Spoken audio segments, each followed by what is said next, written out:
Start with the high priority risks in your risk register. Based on the risk tolerance of the organization, your sponsor may guide you to only calculate contingency funds for the high priority risks, or they may also suggest some medium priority risks be included. For each risk, convert the probability of occurrence to a percentage.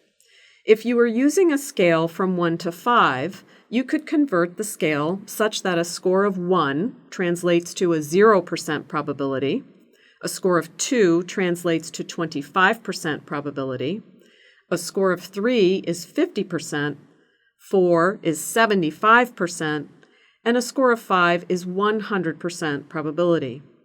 Then, for each risk, quantify the impact of the risk if it occurs in a monetary value. This will require some estimating, as some of the monetary values may not be easy to determine. Getting input from the project team and stakeholders can help to validate a monetary value of the impact or the monetary value required for a recovery plan. Let's explore an example from our construction project and the risk of client may not make payments in time, causing a delay in the schedule and possible profit loss.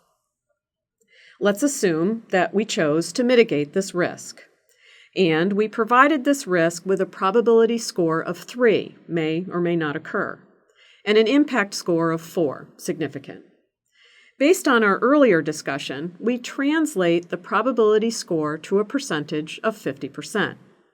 Now we need to assign a monetary value to the impact. If the entire construction project is estimated at $200,000, we know the monetary value of this risk occurring won't be more than $200,000. Since we mitigated the impact of this risk by providing a payment schedule in the contract, and that payments would be made as major deliverables are provided, our most likely monetary exposure is a loss of profit. If our profit margin on this project is 10%, or $20,000, it would be reasonable to estimate the monetary value of this risk occurring would be no greater than a negative $20,000, or a loss of $20,000. We continue with this approach by translating our probability score to a percentage and by assigning monetary value to each risk if the impact were to occur. Let's use another risk in our construction project as an example. Let's look at the risk of bad weather can cause a delay in the project schedule. For the sake of this example, let's assume you are building during the rainy season. So you gave this risk a probability rating of 4, which will equate to a 75% probability. Looking at the impact of this risk, you can estimate a possible 5% delay due to poor weather. To equate that to a monetary value, you can assume that this is a 100-day project and the project is spending at an average daily rate of $2,000. If the project will take an extra 5 days, or 5%, that will cost an extra $10,000, which is $2,000 times 5 days.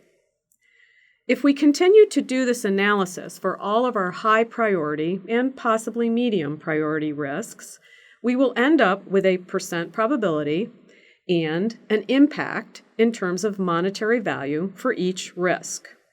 What we do next is multiply the percent probability for each risk times the monetary value for the impact and add those together. For our 2 risk examples, that means we take the 50% probability from the first risk of client payment and multiply that by the monetary impact of negative $20,000, and we get negative $10,000. Then we take our second risk of bad weather with a probability of 75% and multiply that by the monetary impact of negative $10,000, and we get negative $7,500. Then we add these 2 values to get negative $17,500. Once this is done for all high priority and possibly medium priority risks, The value that is reached can be added to the budget as contingency.